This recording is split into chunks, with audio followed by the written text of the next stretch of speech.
Hi friends.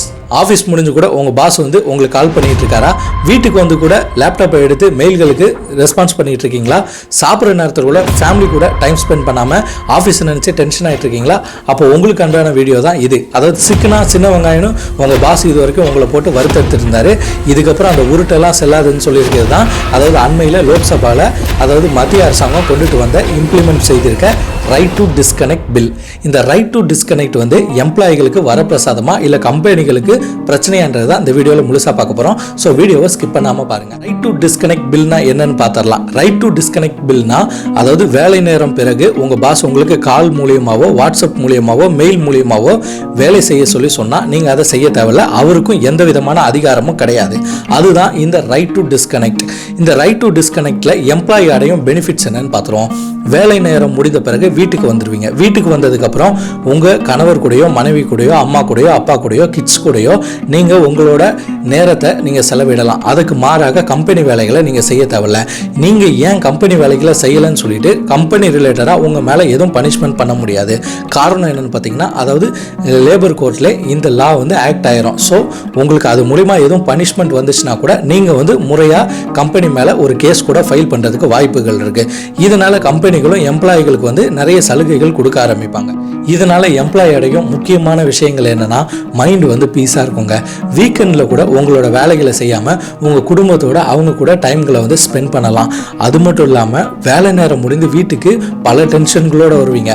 அந்த நேரத்துலையும் மறுபடியும் வேலைகளை செஞ்சீங்கன்னா உங்களோட ஸ்லீப் வந்து கெடும். அதாவது உங்கள் தூக்கமின்மை காரணமாக உங்கள் ஹெல்த் இஷ்யூஸ் வரும். ஸோ நிறைய பேருக்கு ஹார்ட் அட்டாக்கும் வந்திருக்குங்க. இதனால் அது போக நிறைய குடும்பத்துக்கு விவாகரத்து நடக்கிறது கூட இந்த ஒரு விஷயம் காரணமாக இருக்குது, அதிகப்படியான வேலை சுமையால். ஸோ இதெல்லாம் கருத்தில் கொண்டு தான் நம்ம மத்திய அரசாங்கத்திலேருந்து இந்த புது சட்டம் அமல்படுத்த இருக்கிறது. இந்த சட்டம் உண்மையிலே அமல்படுத்தப்பட்டுட்டா கம்பெனிகளோட நிலைமைகள் என்ன ஆகும்னு பார்த்தீங்கன்னா உங்கள் பாஸ்கள் வந்து உங்கள் டாக்ஸிக்காவோ இல்லை கம்பெனி வந்து 24/7 இந்த மாதிரி ஒர்க் ஸ்டைலை எதிர்பார்த்தாங்கன்னா அவங்களுக்கு தான் இது ரொம்ப ப்ரெஷராக இருக்கும். ஏன்னு பார்த்தீங்கன்னா அவங்களோட ரொட்டேஷன் ஷிஃப்ட்டை வந்து மாற்றி அமைக்க வேண்டியிருக்கும். அதுக்கப்புறம் பார்த்தீங்கன்னா எமர்ஜென்சிக்காக ஒரு டீமை வைக்க வேண்டியிருக்கும். எம்ப்ளாயிகள் மேலே ஓவர் ப்ரெஷரை போட முடியாது. ஏன்னா லீகலாகவும் ஒரு சைடு கவனிக்க வேண்டியிருக்கு. ஆனால் இதை எப்படி சரி பண்ணலான்னு பார்த்தீங்கன்னா ஐடி துறைகளில் இருப்பாங்க. அவங்களுக்கு பார்த்தீங்கன்னா அதாவது நைட் ஷிஃப்ட் தான் பெரிய ப்ரெஷராக இருக்கும். மார்க்கெட்டிங்கில் சேல்ஸில் இது மாதிரி இருக்கவங்களுக்கு டார்கெட்டு ஒரு பெரிய பிரச்சனைகளாகவே இருக்கும். வேறு பேங்கிங் செக்டார் ப்ரைவேட் கம்பெனி இந்த மாதிரி இருக்கிறவங்களுக்கு பார்த்தீங்கன்னா அவங்களுக்கு இந்த டைமிங் தான், அதாவது அவங்கள வச்சு வேலையே செய்ய முடியாது. டைமிங் முடிஞ்சவொடனே எல்லாருமே கிளம்பிடுவாங்க. இதனால் கார்பரேட் நிறுவனங்கள் வந்து கொஞ்சம் கடுப்புக்குள் தான் ஆவாங்க. அப்படியாப்பட்டவர்களுக்கு வந்து எமர்ஜென்சி டீம் அலோகேஷன் பண்ணிக்கணும், ரொட்டேஷனல் ஷிஃப்ட்டை வச்சுக்கணும். அதுக்கப்புறம் பழைய முறைப்படியே நம்ம இந்திய நாட்டு கலாச்சாரத்தின்படியே வேலை செய்கிறவர்கள் எல்லாருமே வந்து ஒரு மிஷின்கள் போல் ட்ரீட் பண்ணாமல் மனிதர்கள் போல் ட்ரீட் பண்ண ஆரம்பிச்சிடணும். எக்ஸ்ட்ரா வேலை செஞ்சால் எக்ஸ்ட்ரா ஊதியத்தை கொடுத்தா அந்த மனிதர்களும் சிறப்பாக அந்த எம்ப்ளாயிகளும் சிறப்பாக வேலை செஞ்சுருவாங்க இல்லையா. ஸோ இதை தான் வந்து கார்பரேட் கம்பெனிகளுக்கு கவர்மெண்ட் கொடுக்குற அதாவது ஆன்சர்களாக இருக்குது. இப்படியாப்பட்ட இந்த ரைட் டு டிஸ்கனெக்ட் பில்லில் இதுக்கு முன்னாடி நம்மளோட சட்டங்கள் எப்படி இருந்துச்சுன்னு பார்த்தீங்கன்னா அதாவது இந்தியாவோட கல்ச்சர்ஸ்ன்னு பார்த்தோன்னா இந்தியாவில் இருக்கவங்க எல்லாருமே கடுமையான உழைப்பாளி தான். ஆனால் ஒரே ஒரு விஷயம் மட்டும் நம்மக்கிட்ட இருக்குங்க, வேலைன்னு வந்துட்டா நம்ம வெள்ளைக்கார மாதிரி நம்ம சொல்லுவோம். ஆனால் உண்மையிலே நம்ம வேலைன்னு வந்துட்டா அதுக்கு என்ன வேணாலும் செய்யலான்னு போயிடுவோம். என்ன வேணாலும் செய்யலான்னு போகிறதுக்கு மீனிங் என்னென்னா அந்த வேலைக்காக 24 மணி நேரமும் உட்காந்துட்டு இருப்போம். அதனால் அடுத்து வர சந்ததிகளும் அதையே பார்த்து பழகிடுவாங்க. ஸோ நம்மளுக்கு ஃபேமிலி டைம்னு ஒன்று ஒதுக்கி கொடுக்குற பழக்கமே கிடையாது. ஆனால் மேல்நாட்டு கலாச்சாரத்தை பார்த்தீங்கன்னா அதாவது அவங்களோட அதாவது ஃப்ரான்ஸு, பிரிட்டன், ஜெர்மனி இதே போல் நிறைய கண்ட்ரீஸில் அதாவது இந்த கல்ச்சர் இருக்குது. என்ன இருக்குதுன்னு பார்த்தீங்கன்னா அதாவது அவங்க வீட்டுக்கு போயிட்டு வேலை காலம் முடிந்ததுக்கப்புறம் வீட்டுக்கு போனதுக்கப்புறம் அவங்க பாஸ்கிட்டேருந்து கால் வந்தால் அது இல்லீகலுங்க.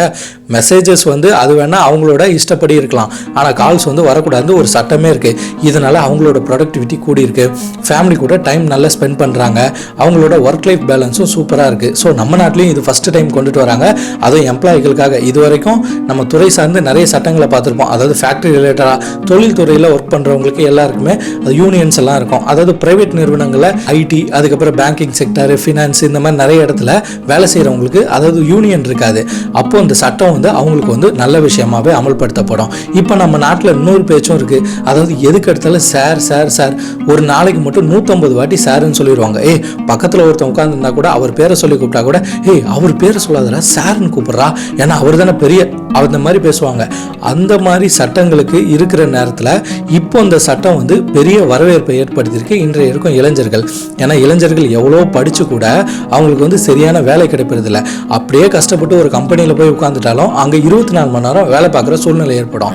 இதனால் வெளியே இருந்து பார்க்குறவங்களே என்ன சொல்லுவாங்க, ஏன்பா நீ கம்ப்யூட்டரில் தானே வேலை பார்க்குற, நீ என்ன வெளியே குளத்து வேலைக்கு போகிற, அது என்ன கஷ்டம் இருக்குது, ஏசி ரூமில் ஹாயாக ஒரு சீட்டில் உட்காந்துட்டு நல்ல சிஸ்டமில் வேலை பார்க்க போகிற, அதுக்கப்புறம் வீட்டுக்கு வந்து சாப்பிட்டு தூங்க போகிறம்பாங்க. ஆனால் அவங்கள கூட்டிகிட்டு வந்து 1 மாதம் உட்கார வைங்க, ஒரு நாள் கூட தாங்க மாட்டாங்க. ஏன்னா ஒரே இடத்துல உட்காந்து வேலை செய்கிறது அவ்வளோ ப்ரெஷர் இருக்கும், வேலை பழுதும் அதிகமாக இருக்கும், பேக் பெயின் வரும், அதுக்கப்புறம் கழுத்து நரம்புகள் இன்றைக்கு இருக்க இளைஞர்களுக்கும் ஆகட்டும் சரி எல்லாருக்குமே ஆகட்டும் சரி அதிகப்படியான பிரச்சனை வருது. பின் கழுத்து புற எலும்புகள் பிரச்சனை தான் அதிகமாகவே வருது. கழுத்தை ஆட்டி ஆட்டி உட்காருவாங்க. இதுக்கு ஒரே காரணம் எலும்பு தேய்மானம். அதாவது ஒரே இடத்துல உட்காந்து நம்ம சிஸ்டத்தை பார்த்துக்கிட்டே இருக்கிறதுனால வர பெரிய பிரச்சனை தான் இந்த கழுத்து நரம்பு தேய்மானம். ஸோ இதே போன்ற விஷயங்கள் எல்லாம் நம்ம இந்திய நாட்டில் இருக்க எல்லாருமே முக்கியமான அதிகாரிகள்லாம் கருதி தான் இந்த ரைட் டு டிஸ்கனெக்டை கொண்டுட்டு வந்திருக்காங்க. ஏன்னா அவங்களுக்கும் தெரியும் இல்லையா, ஒரு கார்ப்பரேட் நிறுவனத்துக்கு எதிராக இந்த மாதிரி சட்டங்களை கொண்டுட்டு வந்தால் அந்த கார்ப்பரேட் நிறுவனம் எப்படி ரெஸ்பான்ஸ் பண்ணுன்றது அதெல்லாம் தெரிஞ்சு, ஏன்னா கார்ப்பரேட் நிறுவனத்தால் தான் கவர்மெண்ட்டுக்கு டேக்ஸ் உள்ள வரப்படுது. இப்படி இருக்க பிரச்சனையை கொண்டுட்டு வரதுக்கு அவங்க எம்ப்ளாயி நலன் சார்ந்தும் இந்த மாதிரி ஆக்ஷன் எடுக்காங்கன்னு பார்க்கப்படுது. இப்போ பார்த்துட்டு இருக்க எத்தனையோ பேர் அட்வொகேட்டாக இருப்பீங்க, அதாவது அட்வொகேட்டு கூட படிச்சுட்டு இருப்பீங்க. அப்படி நீதித்துறையில் நீங்கள் படிச்சுட்டு இருக்கீங்களோ இல்லை பொறுப்பாற்றிட்டு இருக்கீங்கன்னா இந்த ரைட் டு டிஸ்கனெக்ட் பில்லுங்கிறது என்னன்றது உங்களோட கருத்துப்படி சொல்லுங்கள். இதன் மூலிமா எதுவும் எம்ப்ளாயி அஃபெக்ட் ஆனால் கூட அவங்க எப்படி வந்து ஒரு கேஸை தொடுக்கலாம் அந்த நிறுவனங்கள் மீதுன்றதை நம்ம கமெண்ட் செக்ஷனில் சொல்லுங்கள். ஏன்னு பார்த்தீங்கன்னா நிறைய எம்ப்ளாயிகள் பார்த்தீங்கன்னா அவங்க கம்பெனிகளை பற்றி பேசுறதுக்கே தயங்குவாங்க. ஆஹா வேலையை விட்டு எங்கே தூக்கிட போகிறாங்க, அப்போ அவங்க மேலே எதுவுமே கேஸ் போட முடியாது இல்லையா, இவங்களுக்கும் அது எப்படி போகணும்னு தெரியாது. லேபர் கோர்ட்டில் அவங்க எப்படி அந்த கம்பெனி மேலே கேஸ் ஃபைல் பண்ணுறது, அது மூலியமா அவங்க நஷ்டீடு எப்படி வாங்குறது, திடீர்னு ஒரு கம்பெனி ஒரு மனிதரை வேலையை விட்டு தூக்கிட்டா கூட அந்த வேலையை விட்டு தூக்குனதுக்காக அவங்க மறுபடியும் கேஸ் ஃபைல் பண்ணி நஷ்டீடு பெற வாங்குறது எப்படின்றது. இப்போ நீங்கள் யங்ஸ்டர்ஸ் சொல்லுங்கள், எத்தனையோ ஆண்டு காலமாக கம்பெனிகளில் நீங்கள் வேலை செஞ்சுட்டு வரீங்க, உங்களோட எக்ஸ்பீரியன்ஸ் எப்படி இருக்குது? ஸோ இந்த மாதிரி ரைட் டு டிஸ்கனெக்ட் பில் வந்து வரவேற்கத்தக்க இருக்குதா, இல்லை இது வந்தால் கார்ப்பரேட் நிறுவனங்களால் என்னென்ன பிரச்சனைகளை சந்திக்க நேரிடுன்றதை உங்களுக்கு தெரிஞ்ச விஷயங்களையும் நம்ம கமெண்ட் செக்ஷனில் சொல்லுங்கள். ஏன்னா ஒரே கம்பெனியில் பல வருஷம் பாறைகளாக உட்காந்துட்டு இருப்பீங்க, பல வருஷம் எக்ஸ்பீரியன்ஸ் அடைஞ்சவங்கன்னு சொல்ல வராங்க. ஸோ சிக்கனவன் சின்ன வெங்காயம்னு சொல்லுக்கு ஏற்ற மாதிரி மாட்டினதுக்கெல்லாம் உங்களை தூக்கி அடிச்சிட்டு இருந்தால் உங்கள் பாஸுக்கு இது தலைவலியாகையா இல்லை உங்களுக்கு வரப்பிரசாதமாகையான்னு பொறுத்திருந்து தான் பார்க்கணும். இதே போன்ற வீடியோஸ்களுக்கு இந்த மிதுன் ஸ்டோரி சேனலை சப்ஸ்கிரைப் பண்ணுங்கள், ஷேர் பண்ணுங்கள், லைக் பண்ணுங்கள். உங்களோட ஒவ்வொரு சப்ஸ்கிரிப்ஷன் ஷேரு லைக்கில் மட்டும்தான் நம்ம அடுத்தடுத்த வீடியோ போகிறதுக்கு நம்மளுக்கு உந்துதலாக இருக்குன்றதை என்றைக்குமே மறந்துடாதீங்க. நான் உங்கள் மிதுன், அடுத்த காணொளியில் சந்திப்போம். பாய்.